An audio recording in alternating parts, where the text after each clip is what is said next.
Hello everyone, welcome to my channel. Today we will deal with anode rays. In my last video, I had discussed about the cathode rays, their origin in a gas discharge tube, from where they arise and which words they will head. Similarly, today we will be studying about the anode rays. The anode rays are positive rays. We find that the anode rays are positive in nature. They are also known as canal rays. This name was given by the scientist Goldstein. These anode rays are beams of positive ions. These are produced in a gas discharge tube. Now, gas discharge tube, as we had seen earlier, it is also the similar thing. Here there is a tube in which air at low pressure is taken. It is a glass tube in which there will be one electrode which is negatively charged. We call it as the cathode. The other one is positively charged. We call as anode. Here the gas which is taken is at low pressure. To maintain the low pressure, there will be a connection to the vacuum pump. So whatever pressure we want to maintain inside the discharge tube is possible. The cathode taken here is a perforated one. Means there are small holes. You can see in the diagram, small holes are there. Now when a high voltage is applied across, what we find is that some rays are produced. There are some rays which are going towards the cathode. They are moving towards the cathode. This is the direction, the arrow I have shown. They are found to be originating from the anode going towards the cathode. And since, as in the diagram it is visible, there are some perforations. You can see some perforations inside. Because of the perforations, these will come out like canals. Hence the name given as canal rays. This was first studied by Goldstein. Now see, since they are coming out of the cathode through the perforations,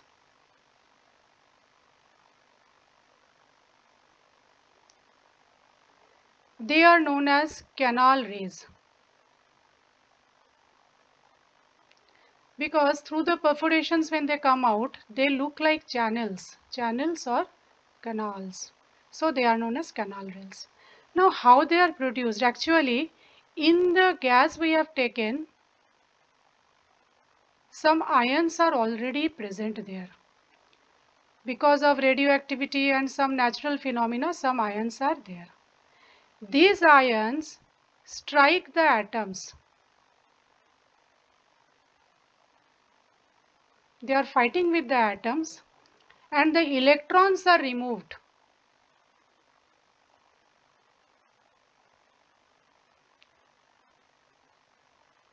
When the electrons are removed, we get the ions. These ions are accelerated and these ions will in turn strike some more atoms, creating again ions. Now since the ions are formed by removal of electron, these ions are all positive. They carry a positive charge.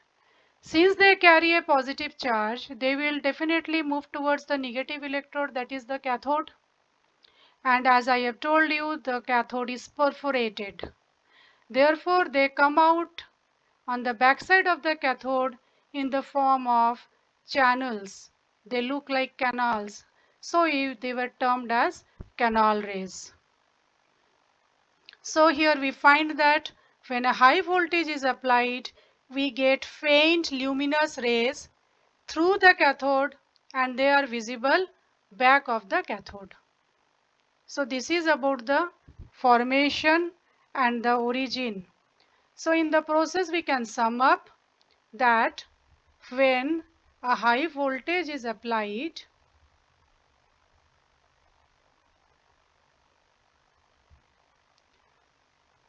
the already existing atoms and the ions come into action. So first already present ions strike out electrons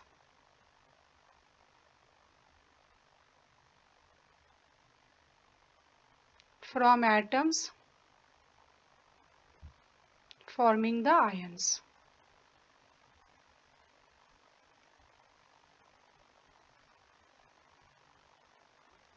So in this way we get the positive rays from the positive ions. Now if we study the characteristics, since these are positively charged, their characteristics will definitely be just opposite of the ones we have seen in the previous video. In these characteristics we find that the nature of the rays depends on the gas. Now here some explanation I'll give you. See, these ions, these positive ions I told you, these are formed from the atoms by removing the electrons.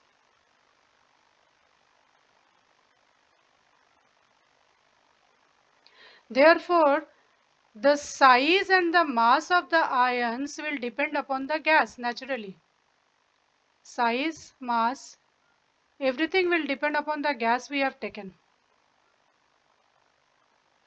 Because from these gas atoms only, by the removal of electrons, we are getting the ions. So for these ions, the size and the mass depends upon the gas taken. So the nature of these rays will depend upon the gas. Since the mass, as I told you just now, the mass depends upon the gas. So charge to mass ratio also depends on gas. Charge will be determined by how many electrons are removed. If only one electron is removed, we will get a monopositive cation. If two electrons are removed, we get a dipositive cation. So what is the charge to mass ratio? That depends upon the gas we are taking and how many electrons are knocked out after their fight. As a consequence, their behavior in the electric field is just opposite to that of cathode rays, because cathode rays were negative, so they were attracted to the positive plate. These are all positive ions, so they will be attracted to the negative plate. And also these ions can carry multiple of fundamental unit of electric charge. I'll explain it. See, if we consider only electrons, they are all negatively charged. They will carry unit negative charge. But here, as I told you, how many fundamental units will be there depends upon electron removal.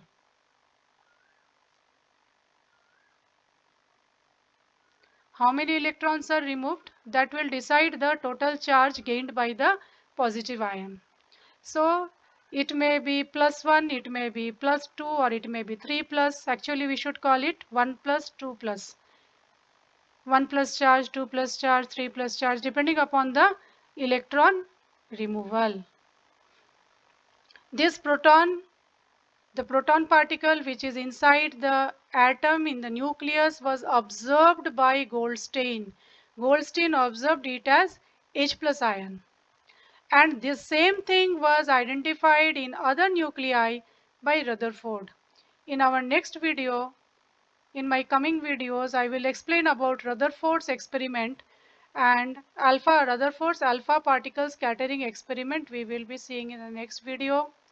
Therefore, I request everybody to subscribe to my channel so that you will remain updated with whatever latest videos I make.